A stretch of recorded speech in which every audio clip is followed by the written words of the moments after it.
Bonjour à tous, bienvenue sur la Bold Academy. Alors la mise en conformité RGPD, le règlement européen sur la protection des données, c'est un sujet qui peut paraître un petit peu difficile d'approche. En réalité, c'est toujours les mêmes étapes qu'il suffit d'appliquer à chaque fois et il faut bien les documenter. C'est ce qu'on va voir aujourd'hui, je vais vous présenter les 10 étapes de la mise en conformité RGPD.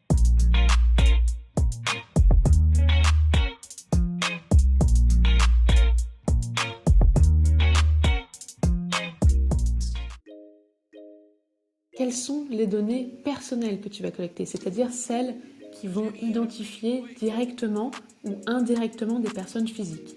Ce que tu dois faire d'abord, c'est cartographier toutes les données que tu as, te dire quelles sont ces données. Tu vas voir qu'il va y avoir des données assez évidentes à identifier, comme les noms, prénoms, adresse email, comme des données beaucoup moins faciles à identifier, comme l'adresse IP. Ensuite, il faut que tu te demandes quelle population ça concerne. Est-ce que par exemple, c'est des enfants, des salariés, des personnes vulnérables?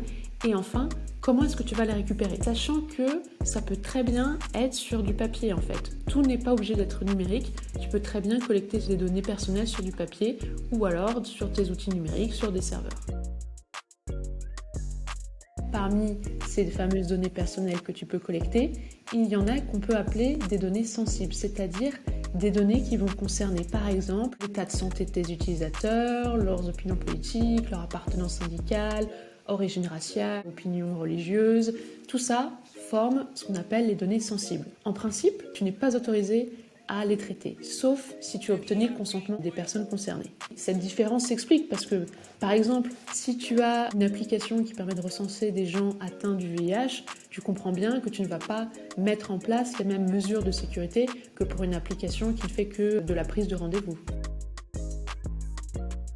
Une fois que tu t'es posé la question de quelles données tu collectes, sensibles ou non, il faut que tu demandes quel est l'objectif derrière. Tu ne collectes des données que pour atteindre cet objectif justement. C'est ce qu'on appelle le principe de minimisation. Tu ne peux collecter que des données qui viennent servir ce but, tu ne peux pas collecter toutes les données que tu veux. Typiquement, si tu proposes un service qui ne repose pas sur la géolocalisation de tes utilisateurs, dans ce cas-là, tu n'as pas besoin de collecter leur géolocalisation. Tu ne peux collecter que des données qui vont servir l'objectif que tu auras défini. On vient de voir, tu collectes des données pour un objectif défini. Et cette collecte, ça prend la forme de fichiers, ça peut être des fichiers clients, des fichiers leads, des fichiers de salariés. Ces fichiers, en RGPD, on les appelle des traitements. Et chaque traitement doit reposer sur un fondement légal prévu par le RGPD. Et ça peut être par exemple l'intérêt légitime, le consentement ou le contrat. Sachant que à partir du moment où tu auras choisi ton fondement légal, cela va avoir des conséquences pratiques. Par exemple, si le fondement de ta collecte c'est le consentement, ça veut dire que tu vas devoir prévoir le recueil de ce consentement, par exemple avec la fameuse case à cocher que tu vois sur les sites. Une fois que tu as défini quelles données tu utilises, quel est ton objectif à atteindre et sur quel fondement légal tu te poses, tu dois te poser la question de combien de temps tu gardes les données, sachant que tu dois aligner cette durée de conservation avec l'objectif que tu t'es fixé précédemment. En effet, tu ne peux pas conserver indéfiniment les données. Par exemple, est-ce que tu as vraiment besoin de conserver plus de 3 ans les données de lead que tu n'as jamais recontacté depuis? Tu vois bien qu'il faut aligner durée de conservation et objectif à atteindre, parce qu'en plus, la valeur de tes données risque de diminuer au cours du temps. Une fois que tu auras défini cette durée de conservation et quand elle sera atteinte, il faudra mettre en place des mécanismes soit de suppression, soit d'anonymisation des données. Maintenant que tu as vu quelles données tu avais dans ton entreprise, quel était ton objectif, quel était ton fondement légal et quelle était la durée de ces données, il faut que tu te demandes à qui tu vas transmettre ces données.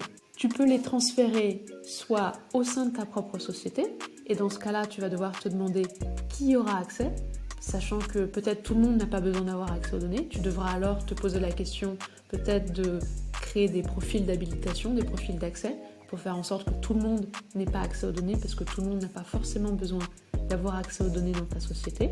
Tu peux sinon transférer les données en dehors de ta société. Dans ce cas-là, les destinataires peuvent être les outils que tu utilises, par exemple, ne serait-ce que ton hébergeur ou alors d'autres outils comme un outil CRM, un outil d'envoi d'email. Et dans ce cas-là, tu dois t'assurer que ces outils soient bien eux-mêmes conformes au RGPD. Sinon, les autres destinataires externes peuvent être les partenaires. Et dans ce cas-là, si tu transfères à tes partenaires, tu dois t'assurer que tu en as bien informé les personnes concernées et si nécessaire que tu as recueilli leur consentement. Attention, en cas de transfert de données personnelles en dehors de l'Union européenne, tu dois mettre en place un certain nombre de garde-fous. Dans ce cas, si tu as le choix, opte plutôt pour des outils européens ou alors pour ton hébergeur, si tu utilises par exemple un hébergeur américain, sélectionne la zone Union européenne pour simplifier ta mise en conformité. Toutes les étapes qu'on a vues sont non seulement utiles pour toi, pour te permettre de cartographier tes traitements et ta mise en conformité, mais également pour délivrer la bonne information aux personnes concernées. Le document d'information obligatoire dans ce cas-là à mettre en place s'appelle la politique de confidentialité et justement nous avons fait une vidéo sur le sujet que je t'invite à aller voir, tu verras, tout est bien expliqué. Les personnes dont tu collectes les données personnelles ont des droits sur leur utilisation, c'est-à-dire qu'elles peuvent exercer par exemple leur droit de te demander de supprimer toutes les données les concernant ou de modifier leurs données, ou alors d'accéder à leurs données, c'est-à-dire par exemple de te demander tous les emails qui vont les concerner. Quand tu reçois une telle demande, tu as 1 mois maximum pour y faire droit. Et le mieux c'est d'être organisé car les personnes ont tout à fait la possibilité de saisir la CNIL qui est l'autorité en la matière si tu ne réponds pas dans les délais. Le mieux pour être bien organisé et répondre à ces demandes, c'est de prévoir un process interne écrit qui va te permettre de traiter efficacement ces demandes et surtout de créer une adresse email dédiée à ce sujet.